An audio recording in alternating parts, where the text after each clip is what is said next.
Hello and namaskar, welcome to the concept card. Ki khobor apnalokor aha korchu hokkolore bhal. Ami history of Assam by Priyam Goswami bookkhon discuss kori asilo. Aji tare chapter 1 or part 4. Aji amar video topic hoise Treaty of Yandabu by Yandabu Sandhi.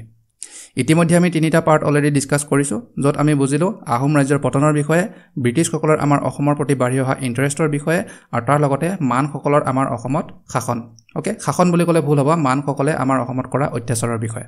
আৰু ইভেন্টুৱেলি in 1824 মান সকল আৰু British সকলৰ মাজত Anglo Burmese ওৱাৰ হ'ল আৰু সেই যুদ্ধ এংলো বাৰ্মিজ ওৱাৰ সমাপ্ত হয় কেতিয়া যেতিয়া ট্ৰিটি অফ ইয়ান্দাবু সাইন হয় ওকে ইয়ান্দাবু সন্ধি যেতিয়া স্বাক্ষৰিত হয় তাৰ লগে লগে এংলো বাৰ্মিজ ওৱাৰো সমাপ্ত হয় আৰু ট্ৰিটি অফ ইয়ান্দাবুৰ ইম্পৰ্টেন্স আমাৰ অসমৰ ইতিহাসত বহুত বেছি মডাৰ্ন আসাম হিষ্ট্ৰী আমি ট্ৰিটি অফ ইয়ান্দাবুৰ পৰা আৰম্ভ হোৱা বুলি জানো ওকে তাৰ আগৰখিনি আমি মিডিয়েবল আসাম হিষ্ট্ৰী বুলি জানো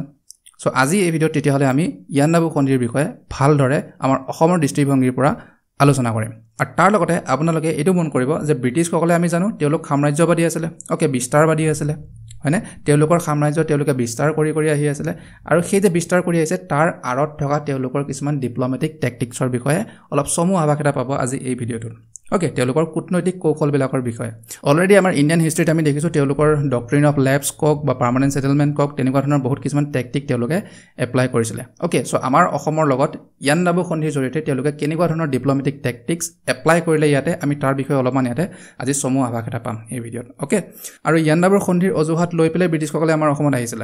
তেওঁলোক সেভিয়াৰ হিচাপে আহিলে প্ৰথমতে ওকে সহায়কাৰী হিচাপে আহিলে কিন্তু এসময়ত গৈ তেওঁলোক সহায়কাৰীৰ পৰা কেতিয়া শাসক বনিলে আমি গমেই নাপালো সো বহুত ইন্টাৰেষ্টিং হ'ব আপোনালোকৰ কাৰণে ওকে থাকিব গোটেই ভিডিঅ'টোত অলৰাইট সো আৰম্ভ কৰিছো এইখন আমাৰ আসলে কন্টেন্ট লিষ্ট ওকে আপোনালোকে চাই ল'ব বুকখন ৰাখিব লগত ওকে ইয়ান্দাবু সন্ধি কেতিয়া স্বাক্ষৰ হৈছিল ইন ফেব্ৰুৱাৰী 24 1826 ডেটটো ইম্পৰ্টেন্ট হয় মনত ৰাখিব নাও ইয়ান্দাবু সন্ধিয়ে ব্ৰিটিছ ইষ্ট ইণ্ডিয়া কোম্পানী আৰু মান সকলৰ মাজত যুদ্ধ সমাপ্ত কৰাই নহয় তাৰ লগতে অসম আৰু উত্তৰ পূৰ্বাঞ্চলৰ বহু অঞ্চলৰ পলিটিক্যাল ফেট বা ৰাজনৈতিক ভাগ্য সেই সময়ত কমপ্লিটলি চেঞ্জ কৰি দিলে ওকে কি কৰিলে কেনেকৈ কৰিলে তাকে আজি আমি এই ভিডিঅ'ত ভালদৰে ডিসকাস কৰিম নাও সাধাৰণতে এইটো বিশ্বাস কৰা হয় যে আমাৰ অসমক এই চুক্তিখনৰ জৰিয়তে ব্ৰিটিছ ইষ্ট ইণ্ডিয়া কোম্পানীৰ হাতত আনুষ্ঠানিকভাৱে ওকে ফৰ্মেলি হেণ্ড ওভাৰ কৰি দিয়া হৈছিল কিন্তু এই কথাটো সম্পূৰ্ণৰূপে সত্য নহয় কাৰণ গোটেই চুক্তিখন যদি আমি চাওঁ বহুত কিছুমান কথা অস্পষ্টভাৱে উল্লেখ আছে ইনফেক্ট আমাৰ অসমৰ কথাও কেৱল গোটেই চুক্তিখন যদি চাওঁ আমি কেৱল আৰ্টিকল 2 ওকে দ্বিতীয় অনুচ্ছেদতহে আমাৰ অসমৰ কথা মেনশন আছে Alright, so কি লিখা আছে দ্বিতীয় আৰ্টিকলত যে His Majesty the King of Ava renounces all claims upon and will abstain from all future interference with the Principality of Assam and its dependencies and also the contiguous petty states of Kasar and Jaintia. So তাৰ মানে কি কৈছে তেওঁলোকে যে মান সকলে okay Burmese সকলে তেওঁলোকৰ যেটো ক্লেম তেওঁলোকৰ যেটো দাবী সেই দাবীটো পৰিত্যাগ কৰিব কৰ পৰা অসম কাছাৰ আৰু জয়ন্তিয়া বা অসমৰ অধীনস্থ তেওঁলোকৰ যিমানখিনি অঞ্চল আছিল ওকে কিন্তু কতো এটো মেনশন কৰা নাই যে ব্ৰিটিছ সকলক ট্ৰান্সফাৰ কৰি আছে এই ৰিজন কেটাৰ এই অঞ্চলসমূহৰ সভৰেন্টি ওকে সাৰ্বভৌমত্বটো যে ব্ৰিটিছ সকলক ট্ৰান্সফাৰ কৰি আছে সেইটো কথাটো কিন্তু কতো লিখা নাই ওকে জাস্ট এইটো কথাটো কৈছে যে মান সকলে তেওঁলোকৰ যেটো দাবী আছিল ওকে যেটো ক্লেম আছিল অসম বা তাৰ অধীনস্থ যিমানবিলাক অঞ্চল আৰু তাৰ লগতে কাছাৰ আৰু জয়ন্তিয়া এই দাবীটোহে তেওঁলোকে পৰিত্যাগ কৰিছে ওকে কিন্তু ব্ৰিটিছ অফিচিয়েল সকলে ব্ৰিটিছ বিষয়াবিলাকে এই কথাটোকে আকৌ গ্ৰীন সিগনেল হিচাপে ললে to occupy to annex okay কাৰণ তেওঁলোকে অলৰেডি বিচাৰি আছিল তেওঁলোকৰ সাম্ৰাজ্য বিস্তাৰ কৰা কিন্তু মণিপুৰৰ ক্ষেত্ৰত অলপমান বেলেগকে ক'লে তেওঁলোকে কি বেলেগকে ক'লে ওকে চুক্তিখনত কি বেলেগকে লিখা আছে মণিপুৰৰ কথা যে should Gambhir Singh desire to return to that country he shall be recognized by the king of Ava as Raja thereof তাৰ মানে যে যদি গম্ভীৰ সিংহে ৰিটাৰ্ণ হ'ব বিচাৰে মণিপুৰত ৰাজত্ব কৰিবৰ কাৰণে কাৰণ সেই সময়ত গম্ভীৰ সিং ৰজা আছিল আৰু বাই দ্য ৱে গম্ভীৰ সিংহে ব্ৰিটিছ সকলক হেল্প কৰিছিল during Anglo Burmese war okay Anglo Burmese মান আৰু ব্ৰিটিছ সকলৰ মাজত যুদ্ধত ব্ৰিটিছ সকলক হেল্প কৰিছিল গম্ভীৰ সিংহে আৰু যদি গম্ভীৰ সিংহে বিচাৰে ৰজা হ'বৰ কাৰণে মণিপুৰলৈ আহি তেতিয়া হলে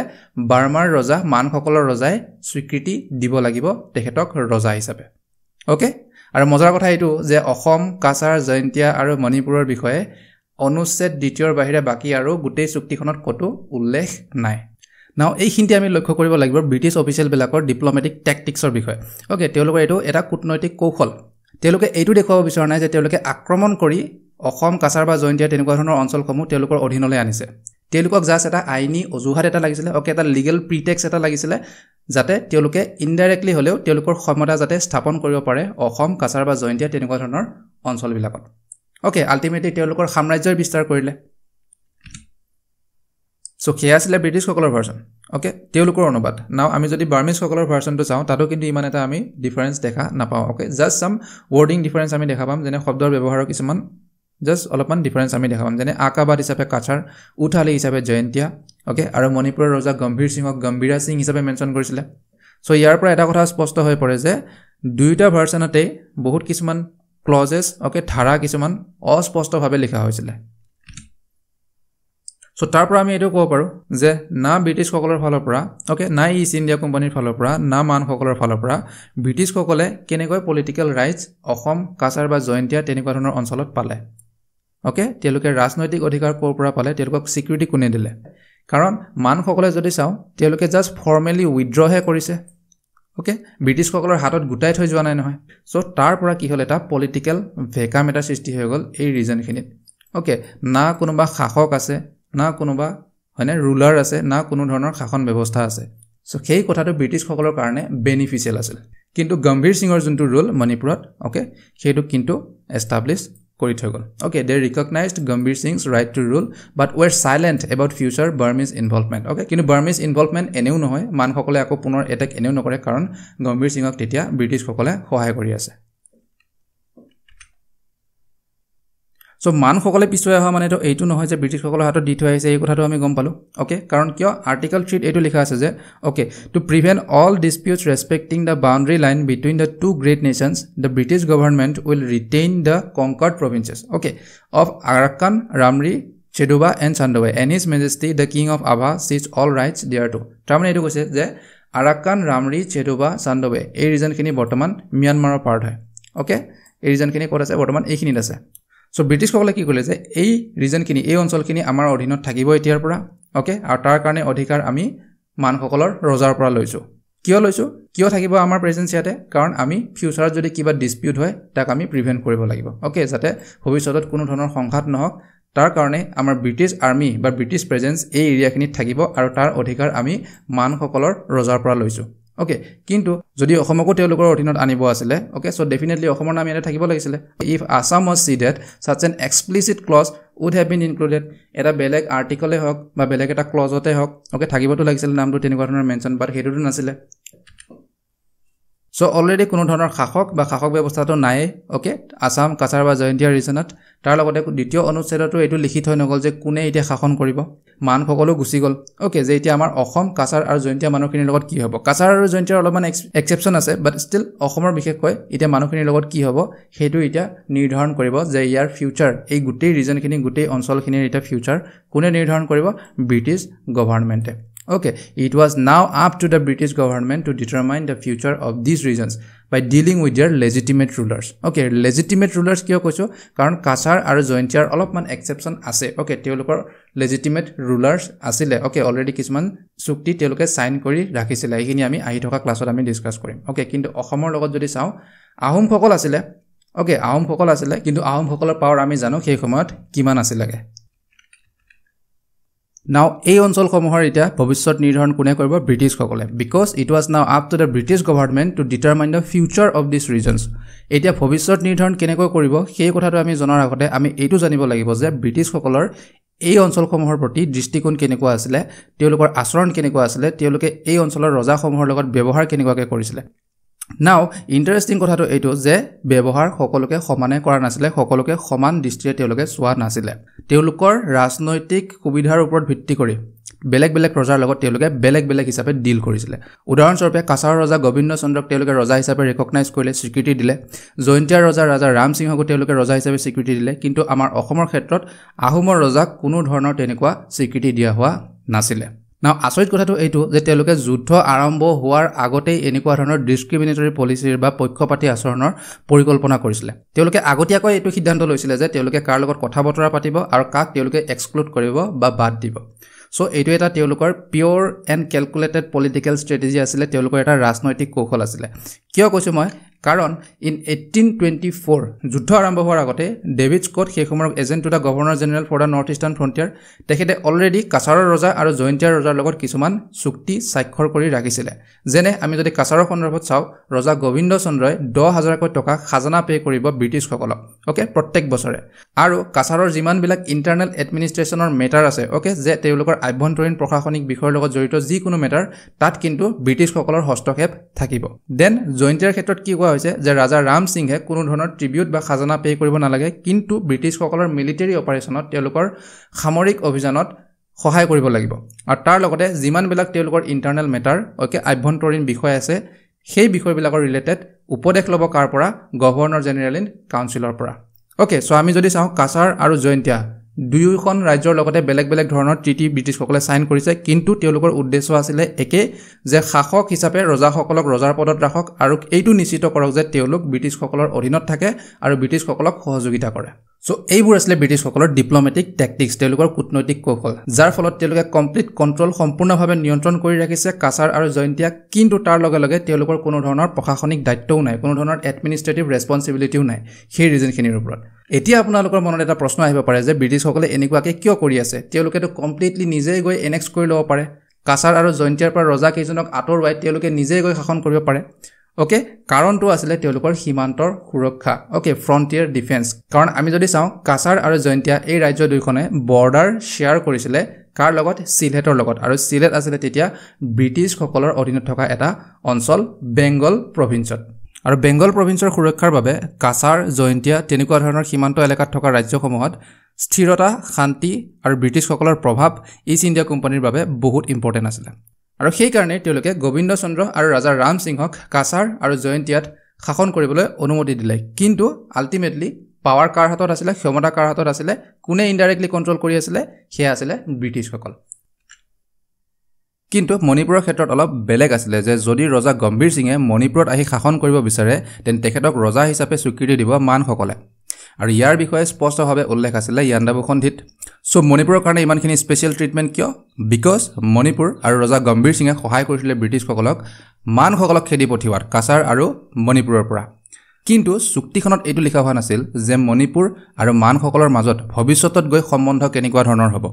ওকে আৰু তাকে লৈ ব্ৰিটিছসকলে বহুত ভয় কৰিছিল ডাউট কৰিছিল তাৰ কাৰণে বেংগল প্ৰভিন্সৰ সিলেট অঞ্চলখিনিৰ বিশেষকৈ সুৰক্ষাৰ বাবে মণিপুৰৰ একশ্যনবিলাক তাৰ লগতে গম্ভীৰ সিঙৰ আচৰণবিলাকক কণ্টিনিউৱাছ মনিটৰ কৰি থকাৰ বহুত ইম্পৰ্টেণ্ট আছিলে ব্ৰিটিছসকলৰ বাবে ওকে যে তেখেতক কণ্টিনিউৱাছলি তেওঁলোকে নিৰীক্ষণ কৰি থাকিব অলৰাইট তেওঁলোকৰ সাৰ্ভেইলেন্সৰ আণ্ডাৰত ৰাখিব আৰু তাৰ কাৰণে সেই গোটেই সিচুৱেশ্যনটো ইনভেষ্টিগেট কৰাৰ দায়িত্ব দিছিলে মেজৰ বাৰ্নিক তেখেত এজন ব্ৰিটিছ ৰেচিডেণ্ট আছিলে আভাত ওকে আভা আছিলে তেতিয়া ৰাজধানী মানসকলৰ ব্ৰিটিছ ৰেচিডেণ্ট মানে তেওঁ এজন ব্ৰিটিছ নিবাসী আছিলে আভাত তেওঁ থাকিছিলে ওকে সো মেজৰ বাৰ্নিয়ে ৰিপৰ্ট কৰিলে যে মানসকলে এতিয়া নিবিচাৰে যে তেওঁলোকৰ কোনো ধৰণৰ প্ৰভাৱ মণিপুৰত থাকাটো ওকে বা মণিপুৰৰ লগত কোনো ধৰণৰ সম্বন্ধ এষ্টাব্লিছ কৰিব তেওঁলোকে এতিয়া নিবিচাৰে কিন্তু তেওঁলোকে কাবাও উপত্যকা নামৰ এটা অঞ্চল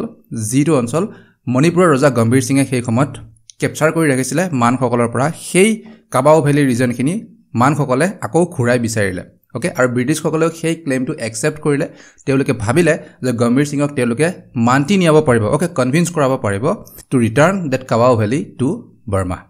মানসকলক কাবাও উপত্যকাটো আকৌ পুনৰ ঘূৰাই দিয়াবৰ কাৰণে তেওঁলোকে মান্তি নিয়াব পাৰিব বুলি সেইটো বিশ্বাস কৰিলে সো সেইকাৰণে সেই ক্লেইমটো ব্ৰিটিছসকলেও একচেপ্ট কৰি ল'লে নাও কাছাৰ জয়ন্তীয়া আৰু মণিপুৰৰ তুলনাত অসমৰ পৰিস্থিতি সেই সময়ত সম্পূৰ্ণভাৱে বেলেগ আছিল যদিও অসমৰ নাম এই অঞ্চলসমূহৰ লগত উল্লেখ আছিল দ্বিতীয় অনুচ্ছেদত ইয়াণ্ডাবু সন্ধিৰ কিন্তু আমি দেখিছোঁ ব্ৰিটিছসকলে কেনেকুৱাকৈ ডিছক্ৰিমিনেট কৰিছিলে এই গোটেই অঞ্চলটোক কাছাৰৰ লগত বেলেগকৈ চুক্তি স্বাক্ষৰ কৰে জয়ন্তীয়াৰ লগত বেলেগ চুক্তি স্বাক্ষৰ কৰে আৰু মণিপুৰৰ ৰজা গম্ভীৰ সিঙৰ অধিকাৰক স্পষ্টভাৱে সন্ধিত স্বীকৃতিও দিয়ে কিন্তু আমাৰ অসমৰ লগত তেনেকুৱা ধৰণৰ কোনো চুক্তি স্বাক্ষৰ হোৱা নাছিলে কোনো আহোম ৰজাক স্বীকৃতি দিয়া হোৱা নাছিলে না কোনো ধৰণৰ ফৰ্মেল এগ্ৰিমেণ্ট আছিলে আহোম আৰু ব্ৰিটিছসকলৰ মাজত সো তাৰ পৰা আমি এইটো কথা গম পাওঁ যে অসমৰ ৰাজনৈতিক ভৱিষ্যত নিৰ্ধাৰণ কৰিবৰ কাৰণে ব্ৰিটিছসকলে এতিয়া ফ্ৰী হেণ্ড পাইছিলে ওকে তেওঁলোকে ডিচাইড কৰিব পাৰে যে অসমৰ পলিটিকেল ফিউচাৰ কি হ'ব কিন্তু এইখিনিতে এটা কথা যে অসমৰ এই ৰাজনৈতিক অৱস্থাৰ কথা ব্ৰিটিছসকলে যুদ্ধ সমাপ্তৰ পিছত বা ইয়াণ্ডাবু সন্ধি স্বাক্ষৰ হোৱাৰ সময়ত যে জানিছিল সেইটো নহয় তেওঁলোকে অসমৰ ৰাজনৈতিক অৱস্থাৰ কথা বহুত আগৰ পৰাই জানিছিল কিয় কাৰণ ইন 1823 ডেভিড স্কটে অলৰেডি প্ৰপ'জেল কিছুমান প্ৰস্তাৱ ব্ৰিটিছ ইষ্ট ইণ্ডিয়া কোম্পানীৰ আগত লৈ আনিছিলে আমাৰ অসমক লৈ কি আছিলে যে আহোম প্ৰিন্স এজনক যোগ্য এজন আহোম ৰাজকুমাৰক তেওঁলোকে ৰাজসিংহাসনত বহুৱাব তাৰ লগতে অসমৰ যিমানবিলাক আভ্যন্তৰীণ প্ৰশাসনিক বিষয় আছে তাত কমপ্লিটলি হস্তক্ষেপ কৰাৰ অধিকাৰ থাকিব কাৰ হাতত ব্ৰিটিছসকলৰ হাতত ডেভিড স্কটৰ এই প্ৰস্তাৱকেইটাক ব্ৰিটিছ ইষ্ট ইণ্ডিয়া কোম্পানীয়ে সেই সময়ত সমৰ্থন জনালে কিন্তু কোনো ধৰণৰ একশ্যন নললে কিয় নললে কোনো ধৰণৰ একশ্যন কাৰণ যুদ্ধ আৰম্ভ হোৱাৰ আগতে তেওঁলোকে এই কথাটো গম পাইছিলে ব্ৰিটিছসকলে এই কথাটো জানিছিলে যে যিকোনো ধৰণৰ যদি আমি মিলিটাৰী একশ্যন লওঁ অসমত অসমীয়া জনসাধাৰণৰ সুৰক্ষাৰ দায়িত্ব ব্ৰিটিছসকলে ল'ব লাগিব তেওঁলোকৰ এইটো এটা নৈতিক আৰু ৰাজনৈতিক দায়িত্ব হিচাপে আহি পৰিব আৰু এই বুজাবুজিৰ পিছতো ব্ৰিটিছসকলে এটা সচেতন সিদ্ধান্ত ল'লে তেওঁলোকে আহোম ৰাজকুমাৰৰ লগত কোনো ধৰণৰ সামৰিক বা ৰাজনৈতিক মিত্ৰতা গঢ়ি নুতুলিলে কিয় কাৰণ এই সময়লৈ আহোম ৰাজ পৰিয়ালে অসমৰ জনসাধাৰণৰ মাজত নিজৰ বিশ্বাসযোগ্যতা হেৰুৱাই পেলাইছিল কাৰণ কেইবা দশক ধৰিও অসমৰ ৰাইজে অৰাজকতাৰ পৰিস্থিতিৰ সন্মুখীন হৈ আহিছে তাৰ লগতে মোৱামৰীয়া বিদ্ৰোহৰ সময়ত আহোম ৰাজ পৰিয়ালে সাধাৰণ মানুহৰ ওপৰত কৰা অত্যাচাৰৰ সন্মুখীন হৈ আহিছে তাৰ উপৰি মানসকলে কৰা অত্যাচাৰৰ বিষয়টো আমি ক'বই নালাগে সো ইমানবিলাক ঘটনাই একেলগে আমাৰ অসমৰ শাসন ব্যৱস্থা প্ৰশাসন ব্যৱস্থা আৰু তাৰ লগতে সমাজ ব্যৱস্থাক ধ্বংস কৰি দিলে ডেষ্ট্ৰয় কৰি দিলে ওকে আৰু তাৰ লগতে সাধাৰণ মানুহেও এইটো ভাবিছিলে যে কোনো ধৰণৰ যোগ্য আহোম ৰজাই নাই যাক তেওঁলোকে বিশ্বাস কৰিব সেই কাৰণে ডেভিড স্কটেও আহোম ৰাজকুমাৰ এজনক ৰাজসিংহাসনত বহাব লাগে বুলি কোনো ধৰণৰ খৰধৰকৈ ডিচিশ্যন নললে ওকে কাৰণ তেখেতেও জানিছিলে যে পাব্লিকৰ মাজত কোনো ধৰণৰ এতিয়া ফেইথ নাই বিশ্বাস নাই আহোম ৰাজ পৰিয়ালৰ ওপৰত ওকে আৰু সেইবাবে 1824 চনৰ ফেব্ৰুৱাৰী মাহত এংলো বাৰ্মিজ ৱাৰ আৰম্ভ হোৱাৰ ঠিক আগ মুহূৰ্ততে তেওঁলোকে এখন ঘোষণাপত্ৰ জাৰি কৰিছিলে আমাৰ অসমৰ বাবে যাৰ জৰিয়তে তেওঁলোকে এটা ৰাজনৈতিক বাৰ্তা প্ৰেৰণ কৰিলে আমাৰ অসমৰ জনসাধাৰণৰ কাৰণে তেওঁলোকে এইটো কৈছিলে যে অসমক তেওঁলোকে জয় কৰিবলৈ অহা নাই তেওঁলোকে কেৱল আহিছে ব্ৰিটিছ সাম্ৰাজ্যৰ সুৰক্ষাৰ বাবে ব্ৰিটিছ সাম্ৰাজ্যৰ প্ৰতিৰক্ষাৰ বাবে বিশেষকৈ বেংগল প্ৰভিন্সৰ তাৰ লগতে এইটো মেনশ্যন কৰিলে যে অসমত এখন চৰকাৰ এষ্টাব্লিছ কৰিব এখন চৰকাৰ গঠন কৰিব নতুনকৈ যিখন চৰকাৰে সাধাৰণ মানুহৰ সকলো শ্ৰেণীৰ মানুহৰ সুখ শান্তিৰ বাবে কাম কৰিব সো আমি ইয়াৰ পৰা এইটো বুজিব পাৰোঁ যে তেওঁলোকৰ মটিভ তেওঁলোকৰ প্ৰাৰম্ভিক লক্ষ্য কেৱল তিনিটাই আছিলে এটা আছিলে যে মানসকলক খেদি পঠিওৱা ছেকেণ্ড অঞ্চলটোক স্থিৰ কৰা আৰু থাৰ্ড তেওঁলোকৰ বেংগল প্ৰভিন্সৰ সীমান্তৰ সুৰক্ষা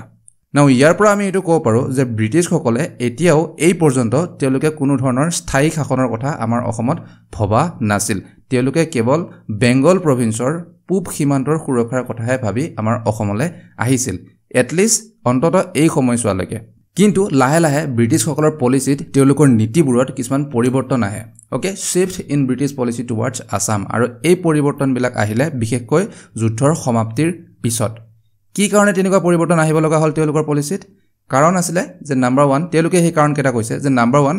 বাৰ্মিজ ইনভেজন পুনৰ মানসকলে আকৌ আক্ৰমণ কৰিব পাৰে 2 নম্বৰ যদি ব্ৰিটিছসকল অসমৰ পৰা ওলাই যায় তেওঁলোক যদি গুচি যায় তেতিয়াহ'লে অসমত আকৌ এটা অৰাজকতাৰ পৰিস্থিতিয়ে দেখা দিব পাৰে 3 নম্বৰ আৰু আটাইতকৈ ইম্পৰ্টেণ্ট হয় এইটো যে ব্ৰহ্মপুত্ৰ উপত্যকাৰ যিখিনি অৰ্থনৈতিক সম্ভাৱনা ইকনমিক পটেনশিয়াল তাৰ বিষয়ে ব্ৰিটিছসকলে অলৰেডি অৱগত আছিল আৰু যেহেতু ব্ৰিটিছ ইষ্ট ইণ্ডিয়া কোম্পানী কোনো ধৰণৰ এটা ৰাজনৈতিক প্ৰতিষ্ঠান নাছিলে তেওঁলোক পিউৰলি এটা কমাৰ্চিয়েল ব্যৱসায়িক সংস্থা আছিল সো য'ত তেওঁলোকে লাভ দেখিব য'ত প্ৰফিট দেখিব দেন ডেফিনেটলি ব্ৰিটিছসকলে সেই অঞ্চলত থাকিব আৰু থাকি পেলাই সেই অঞ্চলটো এক্সপ্ল'ৰ কৰিব তাৰ লগতে এক্সপ্লইটো কৰিব ওকে আৰু যেতিয়া এই পলিচি শিফট যি নীতিৰ পৰিৱৰ্তন স্পষ্ট হৈ পৰিল তেতিয়া কোম্পানীয়ে ডেভিড স্কটক জনালে যে ব্ৰিটিছ ইষ্ট ইণ্ডিয়া কোম্পানী বাধ্য নহয় আহোম ৰাজকুমাৰ এজনক ৰাজসিংহাসনত বহুৱাৰ আৰু ইতিহাসবিদ এডৱাৰ্ড গেটেও তেওঁৰ এ হিষ্ট্ৰী অফ আছাম গ্ৰন্থত এই সিদ্ধান্তৰ সমৰ্থন জনাইছিল তেওঁ কৈছিল যে মানসকলৰ আক্ৰমণে আহোমসকলৰ পুৰণি প্ৰশাসনিক ব্যৱস্থা ধ্বংস কৰি পেলাইছিল দ্বিতীয়তে অসমৰ জনসাধাৰণ অসমৰ গোটেই সোসাইটি ডিভাইডেড হৈ পৰিছিল গোটেই সমাজ ব্যৱস্থা ভাগ ভাগ হৈ পৰিছিল আৰু পলিটিক্যালি আনষ্টেবল আছিল ৰাজনৈতিকভাৱে অস্থিৰ আছিল পৰিৱেশ আৰু সেই সময়ত যদি ব্ৰিটিছসকলে এজন আহোম ৰাজকুমাৰক ৰাজসিংহাসনত বহুৱাই থৈ আকৌ গুচি যায় then definitely অসমত তেতিয়া গৃহ যুদ্ধ হোৱাৰ সম্ভাৱনা বাঢ়ি যাব সো ইয়াৰ অৰ্থ এইটোৱে যে ব্ৰিটিছসকলে এতিয়া আমাৰ অসমত থাকিব আৰু তেওঁলোকে এই সিদ্ধান্ত ল'লে যে কোনো ধৰণৰ আহোম শাসন আকৌ পুনৰ স্থাপন নকৰে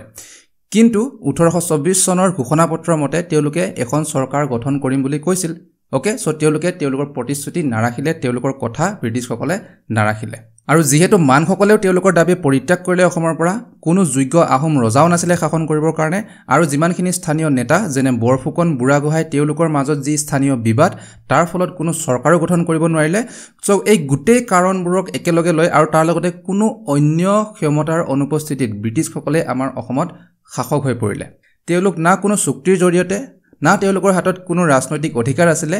কিন্তু সেই সময়ৰ বাস্তৱ যেটো পৰিস্থিতি ওকে যেটো সিচুৱেচন আছিলে তাৰ ভিত্তিতে ব্ৰিটিছসকল আমাৰ অসমৰ শাসক হৈ পৰিছিল আৰু তাৰ পিছতে লাহে লাহে তেওঁলোকে অসমৰ সমাজ ব্যৱস্থাত বহুত সুধৰণি আনে অসমৰ প্ৰশাসনিক ব্যৱস্থাত বহুত কিছুমান ৰিফৰ্মছ আনে তাৰ লগতে অসমৰ পলিটিকেল সিস্টেম অসমৰ ৰাজনৈতিক অৱস্থাটো বহুত কিছুমান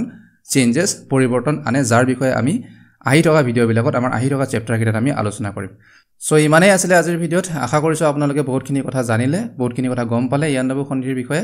ওকে So, যোৱাৰ আগতে এটা কোৱেশ্চন আছিলে which airport in Assam has been renamed as Dr. Bhupen Hazarika Airport okay অসমৰ কোনটো এয়াৰপৰ্ট বিমান বন্দৰক আমি নামটো চেঞ্জ কৰি দিয়া হৈছে ডক্টৰ ভূপেন হাজৰিকা এয়াৰপৰ্টলৈ Lilabari airport Lakhimpur Rowriah airport Jorhat Mohanbari airport Dibrugarh নে Rupsi airport Dhubri okay so এনসাৰটো আপোনালোকে কমেন্ট কৰি জনাব